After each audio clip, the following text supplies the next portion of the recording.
Oi, meus amores, sejam muito bem-vindos ao segundo vídeo aí. Nós estamos gravando Apocalipse. Depois de lermos as cartas, agora nós vamos começar no capítulo 4, o trono no céu. Vamos ver o que Deus vai revelar para nós. Depois dessas coisas, olhei, e diante de mim estava uma porta aberta no céu. A voz que eu tinha ouvido no princípio, falando comigo como trombeta, disse: Suba para cá e mostrarei a você o que deve acontecer depois dessas coisas. Imediatamente me vi tomado pelo Espírito, e diante de mim estava um trono no céu, e nele estava sentado alguém. Gente, deixa eu só fazer uma pausa aqui. Deus mandou sete cartas, tipo, meio que para as pessoas se tocarem, né? Eu vejo essas cartas meio como um aviso, né? Para as pessoas se tocarem. E aí, agora João vai falar o que aconteceu lá. Diante de mim estava um trono no céu e nele estava sentado alguém. Aquele que estava sentado era de aspecto semelhante a jaspe e sardônio. Um arco-íris, parecendo uma esmeralda, circundava o trono, ao redor do qual estavam outros 24 tronos, e assentado neles haviam 24 anciãos. O que falam desses anciãos, né? Algumas pessoas falam, eram as pessoas que serviram a Deus aqui na Terra. Outros dizem que eram seres celestiais que estavam ali e que sempre ampararam a Deus diante de tudo, né? E que não eram especificadamente ninguém aqui da Terra, mas que eles representavam os 12 apóstolos e as 12 tribos de Judá. Não sabemos, né? Isso são interpretações. Mas também eu acho que isso não é importante, de verdade. Deus é soberano, a importância está em Deus. A importância está em Deus, a importância não está exatamente. Eu acho que existe muita picuinha, muita curiosidade, muito querer saber de coisas que, gente, de verdade. Se eram 24, 224 mil anciões, se eram os 12 apóstolos, cada um, ou mais um representante de cada tribo, importa de verdade. O que importa é o que você está fazendo aqui na Terra com a sua vida e que você possa ter ou não chance de alcançar e conhecer realmente a verdade que está lá. Foque realmente nisso. Entende? Vamos ler aqui o que está dizendo. Então, existe essa especulação, né? De serem seres celestiais. Eles estavam vestidos de branco com a cabeça. Na cabeça tinham coroas de ouro, que mostra, né, que eles eram seres especiais. Do trono saíam relâmpago, vozes, trovões. Diante dele estavam assentados 7 lâmpadas de fogo, que são 7 espíritos de Deus. E diante do trono havia algo parecido com um mar de vidro claro como cristal. No centro, ao redor do trono, havia 4 seres viventes cobertos de olhos, tanto na frente como atrás. O primeiro ser parecia um leão, o segundo parecia um boi, o terceiro tinha rosto como de um homem, o quarto parecia uma águia em voo. Cada um deles tinha 6 asas e era cheio de olhos, tanto ao redor como por baixo das asas. Dia e noite repetem sem cessar: Santo, Santo, Santo é o Senhor Deus Todo-Poderoso, que era, que é e que há de vir. Toda vez que os seres viventes dão glória, honra e graças àquele que está sentado no trono e vive para todo sempre. Os 24 anciões se prostram diante daquele que está sentado no trono e adoram aquele que vive para todo sempre. Eles lançam as suas coroas diante do trono e dizem: Tu, Senhor, és Deus nosso, és digno de receber a glória, a honra e o poder, porque criaste todas as coisas e, por sua vontade, elas existem e foram criadas. Amém. Gente, o que eu vejo com essa fala, de verdade, é a magnitude de Deus, a perfeição. Aqui existem muitas explicações de cada detalhe do que está dito aqui. E isso explicado com a própria Bíblia. Não é uma coisa que a gente lê e fala, nossa, João tava doidão lá, que viagem. Não. Tudo existe uma explicação. A visão que ele teve, existe uma explicação pertinente para tudo que é falado aqui. Mas o que mostra, resumidamente, é o quanto Deus é um Deus de detalhes. Quantos detalhes, quantas coisas que existiam, quantas coisas para a gente descobrir se nós os mantermos santos. Capítulo 5, o livro E o Cordeiro. Então vi na mão direita daquele que está sentado no trono um livro em forma de rolo, escrito de ambos os lados e selado com 7 selos. Vi um anjo poderoso proclamado em alta voz: quem é digno de romper os selos e de abrir o livro? Mas não havia ninguém, nem no céu, nem na terra, nem debaixo da terra, que pudesse abrir o livro, ou sequer olhar para ele. Eu chorava muito, porque não havia ninguém que fosse digno de abrir o livro e de olhar para ele. Ou seja, nem ele mesmo era digno, né? Nem João era digno. Então um dos anciões me disse: não chore, eis que o leão da tribo de Judá, a raiz de Davi, venceu para abrir o livro e os seus 7 selos, que é Jesus, né? Depois vi um cordeiro que parecia ter estado morto em pé no centro do trono, cercado por 4 seres viventes e pelos anciões. Ele tinha 7 chifres e 7 olhos, que são 7 Espíritos de Deus enviados a toda a terra.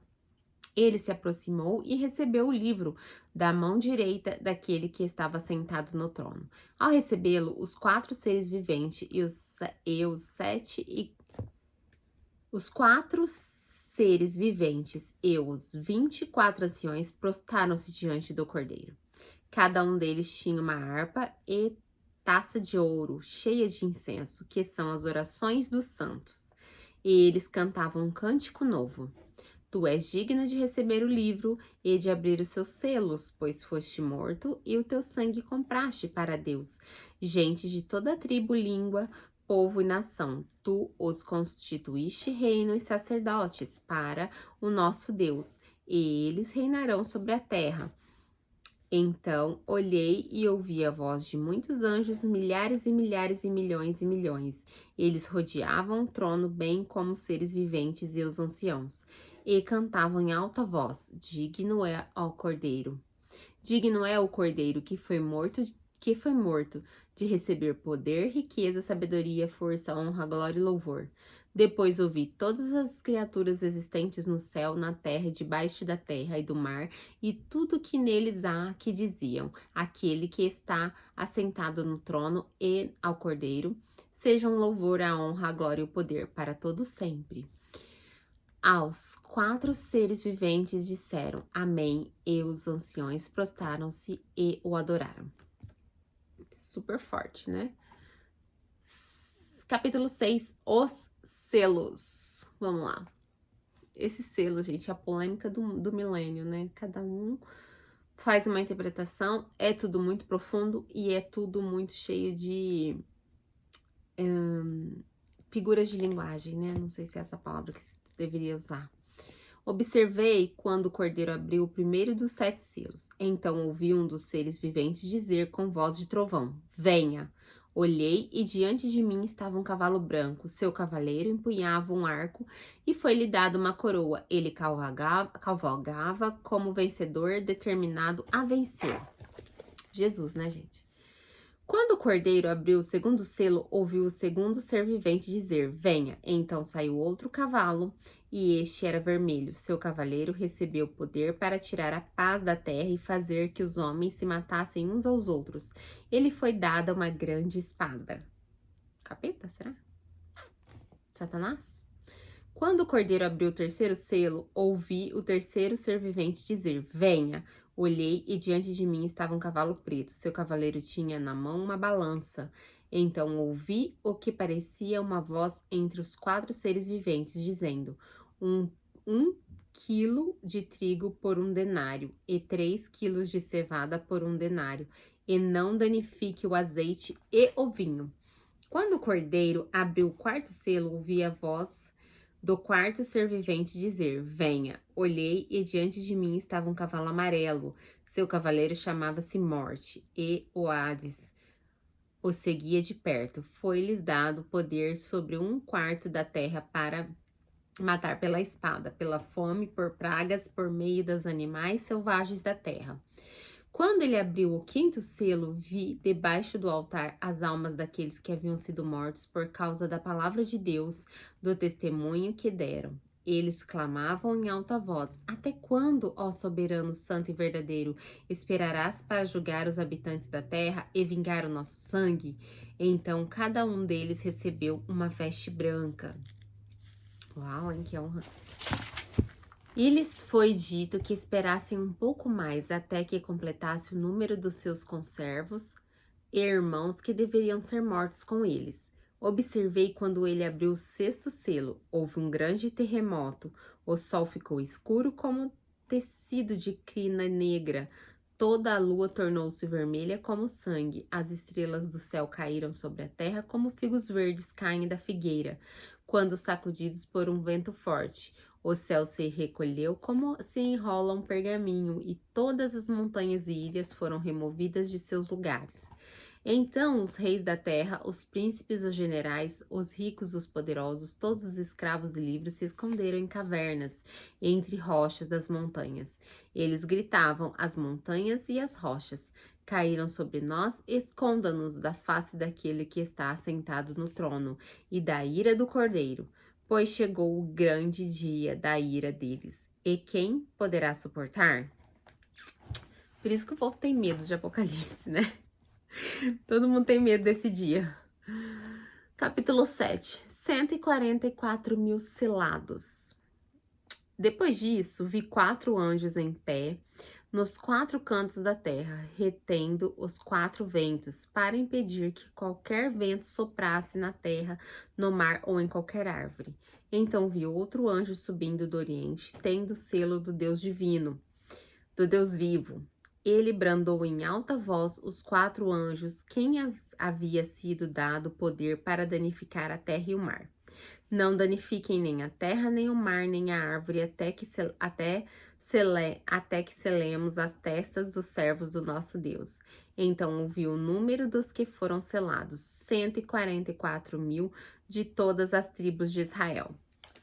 Da tribo de Judá foram selados 12 mil, da tribo de Ruben, 12 mil, da tribo de Gade, 12 mil, da tribo de Aser, 12 mil, da tribo de Naphtali, 12 mil de Manassés, 12 mil de Simeão, 12 mil de Levi, 12 mil de Sacar, 12 mil de Zebulon, 12 mil de José, 12 mil de Benjamim, 12 mil. Aqui, gente, esses 144 mil pessoas são pessoas que falarão do amor de Deus, do amor de Cristo para todos no mundo. Prediz que tem que ser judeus, porque só os judeus, né, nascidos judeus, são originais das tribos, então não podem ser gentios, e esses 144 mil são os que falarão do evangelho para todos os 4 cantos da terra. A grande multidão com vestes brancas. Depois disso, olhei, e diante de mim estava uma grande multidão que ninguém podia contar, de todas as nações, tribos, povos, línguas, em pé, diante do trono do Cordeiro, com vestes brancas e segurando palmas. E clamavam em alta voz: salvação pertence ao nosso Deus, que se assenta ao nosso trono e ao Cordeiro. Todos os anjos estavam em pé ao redor do trono, dos anciãos, dos 4 seres viventes. Eles se prostraram com o rosto em terra diante do trono e adoraram a Deus, dizendo: Amém. Louvor e glória, sabedoria e ação de graças, honra, poder e força sejam o nosso Deus para todo sempre. Amém. Então um dos anciãos me perguntou: quem são estes que estão vestidos de branco e de onde vieram? Respondi: Senhor, tu o sabes. E ele disse: estes são os que vieram da grande tribulação, que lavaram as suas vestes e alvejaram no sangue do Cordeiro. Por isso, eles estão diante do trono de Deus e servem dia e noite em seu santuário. E aqueles que está sentado no trono estenderá sobre eles o seu tabernáculo. Nunca mais terão fome, nunca mais terão sede, não os afligirá o sol, nem qualquer calor abrasador, pois o Cordeiro que está no centro do trono será o seu pastor, e ele os guiará às fontes de água viva, e Deus enxugará os seus olhos toda lágrima. Que lindo! O capítulo 8. O 7º selo e o incensário de ouro.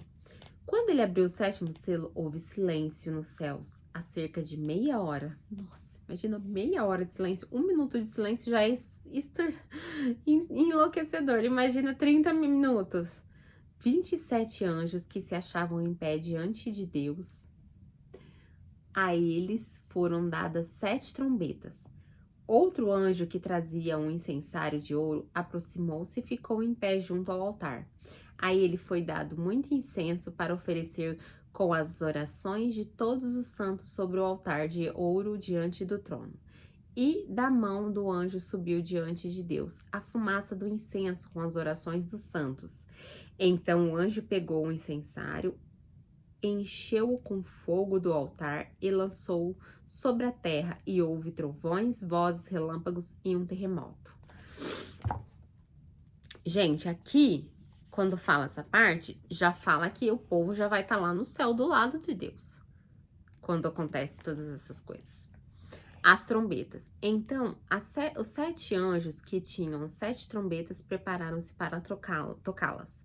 O primeiro anjo tocou a trombeta e granizo e fogo misturado com sangue foram lançados sobre a terra. Foi queimado 1/3 da terra, 1/3 das árvores e toda a relva verde.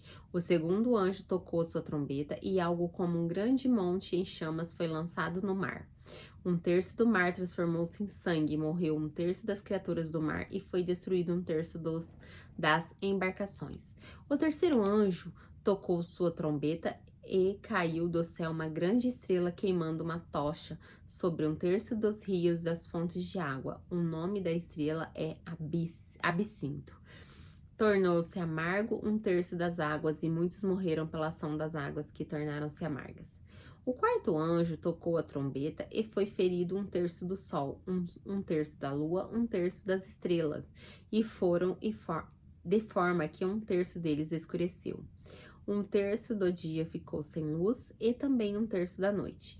Enquanto eu olhava, ouvi uma águia que voava pelo meio do céu e dizia em alta voz: ai, ai, ai, dos que habitam na terra por causa do toque das trombetas, que estás prestes a ser dado pelos 3 outros anjos. Capítulo 9, vai continuar. O quinto anjo tocou a sua trombeta e viu uma das estrelas que havia caído do céu sobre a terra. A estrela foi dada a chave do poço do abismo. Quando ela abriu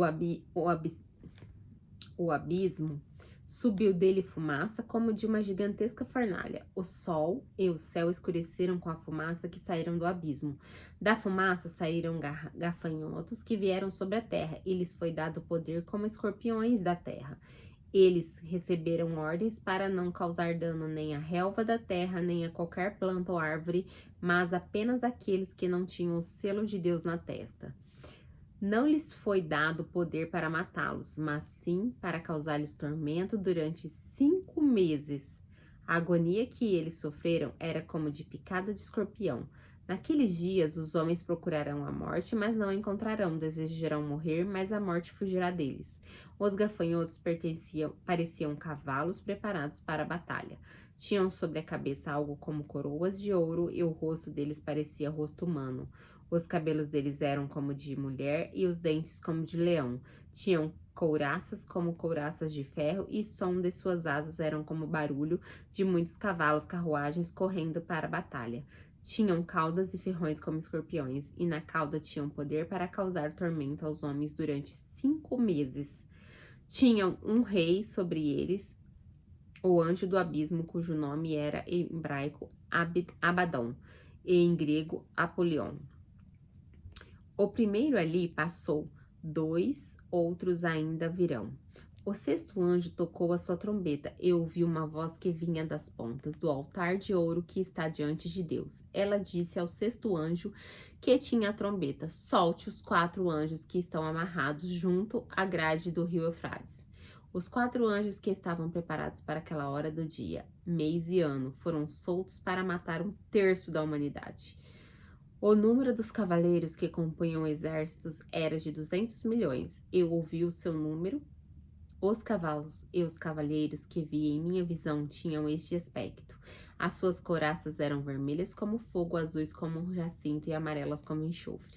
A cabeça dos cavalos parecia a cabeça de um leão e a boca lançava fogo, fumaça e enxofre. 1/3 da humanidade foi morto por elas, 3 pragas de fogo, fumaça e enxofre que saíram da sua boca dos cavalos. O poder dos cavalos estava na boca e na cauda, pois a cauda era como cobra, com a cabeça feriam as pessoas. O restante da humanidade que não morreu por essas pragas, nem assim se arrependeu das obras das suas mãos. Eles não pararam de adorar os demônios e os ídolos de ouro, prata, bronze, pedra e madeira, ídolos que não podem ver, nem ouvir, nem andar. Também não se arrependeram dos seus assassinatos, das suas feitiçarias, da sua incredulidade, da sua imoralidade sexual, e nem dos seus roubos. Meu Deus, depois disso tudo, não se arrependeram. Capítulo 10. O anjo e o livro. Gente, eu acho que sim. A gente já sabe de onde que as pessoas tiram, né? Aqueles demônios tão horríveis que eles desenham, né? De Apocalipse. Aqui tá bem explícito, né? Vocês já devem ter visto muitos desenhos aí, inspirados no que tá escrito aqui. Eu fico pensando as pessoas lerem isso e não crerem e não se modificarem, né? Aliás, acho que evangelismo devia ser uma leitura de Apocalipse. Lê Apocalipse lá e vê se você se evangeliza automaticamente, se cai a sua ficha. Capítulo 10. O anjo e o livro. Então vi outro anjo poderoso que descia dos céus. Ele estava envolto numa nuvem e havia um arco-íris acima de sua cabeça. Sua face era como o sol e suas pernas eram como colunas de fogo. Ele segurava um livrinho que estava aberto em sua mão. Colocou o pé direito sobre o mar e o pé esquerdo sobre a terra e deu um alto brando com o rugido de um leão. Quando ele brandou, os 7 trovões falaram. Logo que os 7 trovões falaram, eu estava prestes a escrever, mas ouvi uma voz do céu que disse: Cele o que disseram os 7 trovões, mas não escreva. Então o anjo que eu tinha visto em pé sobre o mar e sobre a terra levantou a mão direita para o céu e jurou por aquele que vive para todo sempre, que criou os céus e tudo que nele há, a terra e tudo que nela há, e o mar e tudo que nele há, dizendo: não haverá mais demora, mas nos dias em que o 7º anjo estiver para tocar sua trombeta, vai cumprir-se o mistério de Deus, como ele o anunciou aos seus servos e profetas. Depois falou comigo mais uma vez a voz que eu tinha ouvido falar dos céus. Vá, pegue o livro aberto que está na mão do anjo que se encontra em pé sobre o mar e sobre a terra. Assim me aproximei do anjo e lhe pedi que me desse o livro. Gente, eu fico pensando. Pensa você se fosse João, no meio disso tudo que ele tá vendo. Imagina a cena. Ele ainda tem que chegar perto e pedir o livrinho ainda. Ele me disse: pegue-o e coma. Ele será amargo em seu estômago, mas em sua boca será doce como mel. Peguei o livrinho da mão do anjo e comi. Ele me pareceu doce como o mel em minha boca, mas ao comê-lo senti que o meu estômago ficou amargo.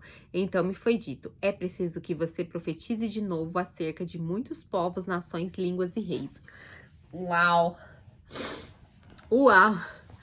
Capítulo 11, as duas testemunhas. Gente, eu vou deixar para ler aqui as duas testemunhas no próximo vídeo, mas só pensem comigo a cara de João depois de comer o livro e saber o tamanho da responsabilidade. Tu acha que tu tem responsabilidade na sua vida? Imagina esse cara aqui que teve que escrever Apocalipse, mas que antes de escrever tudo, teve que viver tudo, teve que ver tudo. Imagina só. Cara, foi cabra macho mesmo. Foi demais. E é isso, meus amores. Eu vejo vocês no próximo vídeo pra gente tá lendo aí mais um trecho de Apocalipse. Beijo, fiquem com Deus.